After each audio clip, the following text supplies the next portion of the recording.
안녕하세요. 4월 24일 월요일입니다. 오늘은 민수기 18장 1절부터 7절까지입니다. 제가 읽겠습니다.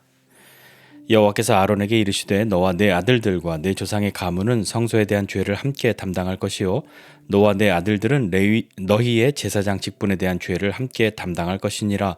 너는 내 형제 레위 지파 곧 내 조상의 지파를 데려다가 너와 함께 있게 하여 너와 내 아들들이 증거의 장막 앞에 있을 때 그들이 너를 돕게 하라.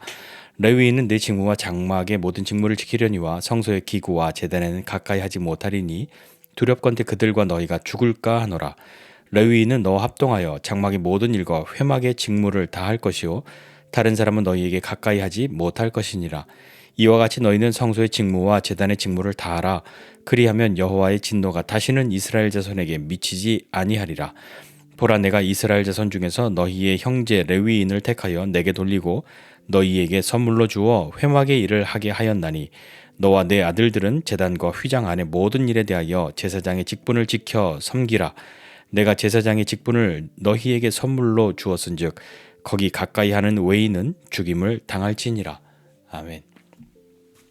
앞선 고라의 사건 그리고 아론의 쌍난 지팡이 이야기를 통해서 모세와 아론을 향해 반기를 들었던 사람들에게 그리고 그들뿐만 아니라 온 이스라엘 회중들에게 하나님이 어떤 마음을 갖고 계신지 어떤 선택을 하셨는지 그리고 제사장이나 뭐 이런 하나님을 섬기는 것 그런 것에 대해서 가볍게 여기지 않아야 할 것에 대해서 말씀하시죠. 하나님의 선택이 무엇인지 보여주신 것입니다.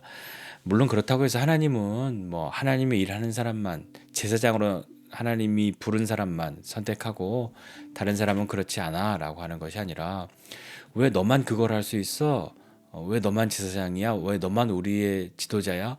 그런 부분에 대해서 앞서서 계속 몇 가지 사건을 통해서 하나님이 부르시고 하나님이 정하신 그 뜻에 대한 것을 하나님이 말씀하시는 것이라고 생각합니다. 그 일을 통해서 우리 바로 앞장에 있는 17장에 보면 이스라엘 백성들이 이렇게 이야기하죠. 이제 우리는 다 죽게 되었다고, 망하게 되었다고, 완전 망했다고 그렇게 이야기합니다. 왜냐하면 하나님께 가까이 가는 사람, 그러니까 이 성소 이런 가까이 가면 하나님 계신 곳에 가까이 가기만 하면 다 죽으니까 우리가 완전히 다 망해야 그래야 되겠습니까? 라고 이야기하는 거죠. 그래서 성소 혹은 성막에 관한 그런 직무들은 제사장 그리고 레위인들을 하나님께서 구별하셔서 그들이 그 일을 맡아 하도록 말씀하시는 것이죠. 오늘 1절부터 1절 2절 이렇게 보면 제사장이 제사장의 직무를 하고 그 제사장의 직무를 도와서 함께할 레위인 그들을 하나님이 함께 그 일을 할 수 있도록 하셨다라고 말씀하시는 거죠. 그래서 3절 이하에 보면 그들은 어떤 일을 해야 하냐면 하나님께 제사 드리는 일과 또한 일반 회중들이 이 하나님의 성소에 가까이 다가오거나 하는 것을 하지 못하도록 그들이 죽을 테니까요. 하지 못하도록 하는 일을 했던 것이죠.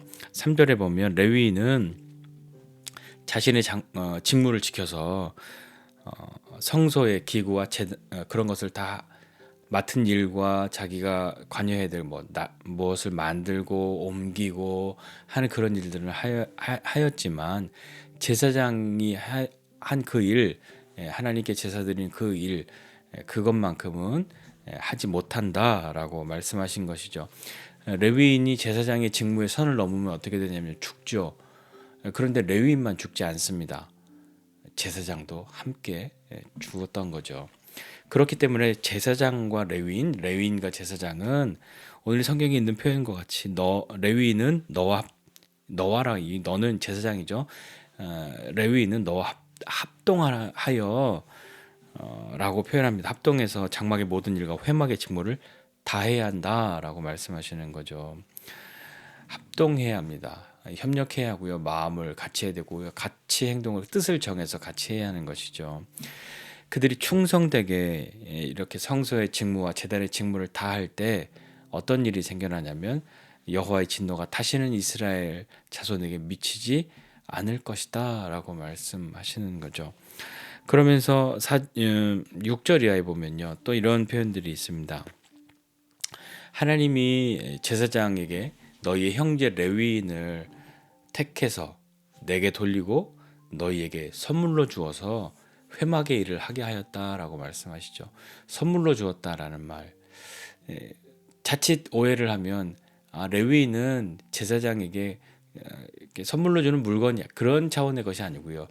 제사장보다 훨씬 낮은 사람, 가치 없는 사람이라는 그런 의미가 아니라 하나님이 내게 드려진 레위인, 내게 돌린 레위인이라고. 그러니까 내게 드려진 그 레위인, 나의 이 사랑하는 나를 섬기려고 이렇게 드려진 이 레위인을 너에게 보낸다, 선물같이 준다. 그래서 함께 보내서 같이 마음을 함께 하고 뜻을 정하고 또 이렇게 함께 행동하여서 하나님 섬기는 일, 그 일을 잘 하여야 한다라고 말씀하시는 거죠. 하나님께서 제사장을 도와서 회막의 일을 함께 할 수 있도록 제사장에게 레위인을 선물로 주신 것이죠. 그러니까 하나님 말씀하시잖아요. 선물로 주었다고요. 그런데 또한 선물로 준 것이 제사장에게 레위인만 선물로 준 것이 아니라 제사장의 직분도 선물로 주셨다라고 말씀합니다.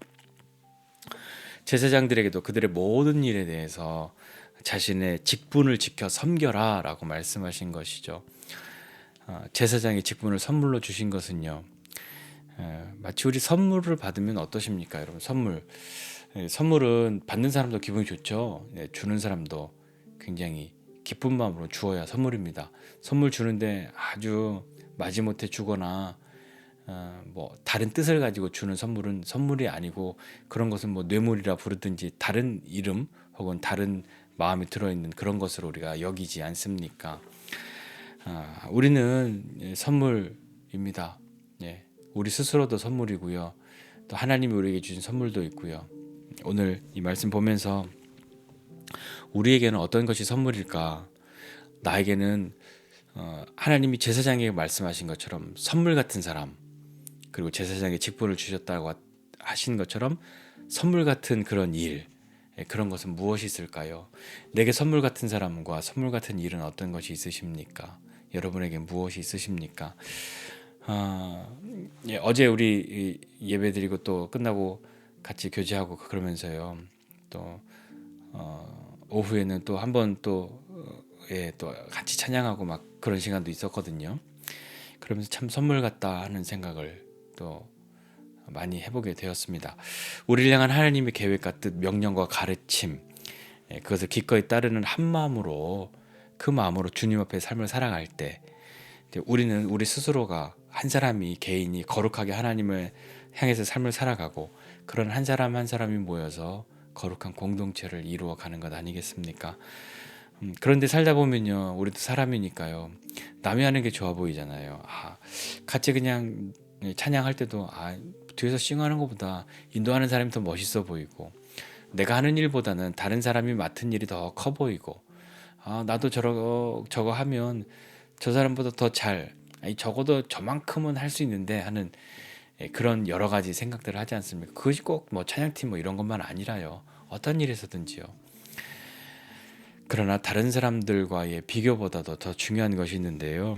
그것은 무엇이냐면, 내게 맡겨주신 것에 나는 기꺼이 충실한가, 충성하고 있는가를 먼저 살펴야 하지 않을까요? 뭐 오늘 말씀 보면서는 뭐 나는 뭐 제사장도 우리 뭐 이 세상에 지금 제사장이 어디 있습니까? 이런 성경에 나온 제사장은 지금 없잖아요. 이 제사장이 일을 하는 사람도 없고요. 뭐 나 제사장도 아니고, 뭐 나는 목사님도 아니고, 뭐 선교사님도 아닌데, 그냥 일주일에 한번 교회 가고 크게 나쁜 짓 하지 않고 그렇게 살면, 뭐 그러면 적당하게 선물같이 사는 거 아니야? 이렇게 생각할 수도 있지만, 내게 주신 하나님의 시간들, 내게 주신 인생의 시간들을 귀히 여기는 마음을 가져야 합니다. 우리 뭐 주변에서 건강을 아주 크게 잃었다가 회복하신 분들의 이야기를 들을 때 이런 표현을 많이 하시잖아요. 지금부터 내가 사는 것은 덤으로, 지금부터 내가 사는 것은 선물로 주신 시간이니 내가 이전과는 다르게 살겠습니다 하는 이야기 들을 때 참 선물 같은, 참 선물다운 선물을 받았구나 하는 그런 마음 들지 않습니까? 우리에게 주신 삶의 모든 시간들이 선물이라고 그렇게 여겨지지 않으십니까? 그것을 기억하고 선물 받은 사람의 기쁨이 충만하지만 또한 선물을 주신 분의 기쁨도 충만해야 하지 않습니까? 우리도 누군가에게 선물을 줄 때 받은 사람이 굉장히 기쁘게 받으면 주는 사람도 좋죠. 그리고 받은 사람이 그 선물을 귀히 여기고 잘 쓰면 준 사람도 굉장히 기쁘고 좋습니다. 하나님이 우리에게 주신 인생의 시간들이 선물이라고 여긴다면 어떻게 해야 되겠습니까? 귀하게 잘 써야 하지 않겠습니까? 한 달란트 받았다고 땅에 묻어두었던 그 종과 같이 그렇게 한다면 맡겨주신 분의 마음은 어떻게 되겠습니까? 우리 인생의 선물 같은 시간들 우리에게 주셨으니까 선물 같은 사람도 많이 보내주시기를, 그리고 내가 누군가에게는 하나님의 선물 같은 사람이 되기를 그렇게 함께 생각하고 가야 하지 않겠습니까? 하나님이 제사장을 향해서 말씀하실 때 제사장이 이 세상의 중심이고 나머지는 다 너를 위해서, 그런 말은 아니잖아요. 마찬가지로 선물같이 주신 사람들도 있고 선물로 주신 일들도 있는데 나에게도 그런 건 있지 않겠습니까? 나도 누군가에겐 그런 사람 되어야 하지 않겠습니까? 하나님을 섬길 수 있는 선물 같은 시간과 재능과 물질과 마음을 주셨음을 기억하고 선물 주신 분의 마음을 알아서 그것을 귀히 쓰고 또 기꺼이 사용하고 그렇게 살아갈 때, 그런 충성하는 그런 믿음의 사람으로 살아갈 때 우리의 삶은 정말 선물되지 않겠습니까? 나에게만 선물 아니라 남에게도 다른 이에게도 내가 하나님의 선물이 되는 그런 삶 살 수 있지 않겠습니까? 그런 사람들이 함께 모였을 때 또 선물 같은 일들도 많이 할 수 있게 되지 않겠습니까? 그것이 주님의 공동체 되어야 하지 않겠습니까? 우리는 그런 선물 같은 사람, 그리고 선물 같은 일을 함께 할 수 있는 사람이 되면 좋겠습니다. 모여서 다른 것 도모하지 말고, 모여서 도모하는 것 아니면 우리가 모여서 악한 일을 도모하겠습니까? 악한 일을 도모하지 않을 것이면 선한 일을 도모해야 하고요. 선물 같은 일을 도모해야 하지 않겠습니까? 선물 같은 사람, 선물 같은 일, 우리 인생 가운데 가득한 저와 여러분 모두가 되시기를 주님의 이름으로 축복합니다. 기도하겠습니다. 하나님 아버지, 은혜와 사랑을 감사드립니다. 우리에게 선물 같은 사람 많이 보내주시고 선물 같은 일들도 주님 많이 맡겨주시고 주님 그것을 충성할 수 있는 사람 되게 하여 주옵소서. 뿐만 아니라 우리도 누군가에게는 하나님의 선물 같은 사람, 하나님의 선물 같은 일 되는 그런 믿음의 사람 되기 원합니다. 주님 우리에게 베풀어 주신 모든 인생의 시간들을 생각할 때 기꺼이 충성하고 주님 앞에 나아가는 우리 되고, 함께 모여서 주님 기뻐하시는 일들을, 선물 같은 일들을 도모하고 또 선물 같은 사람들을 잘 세워주고 보내고 할 수 있는 우리 모두 되게 하여 주옵소서. 감사드리고 예수님의 이름으로 기도드립니다. 아멘.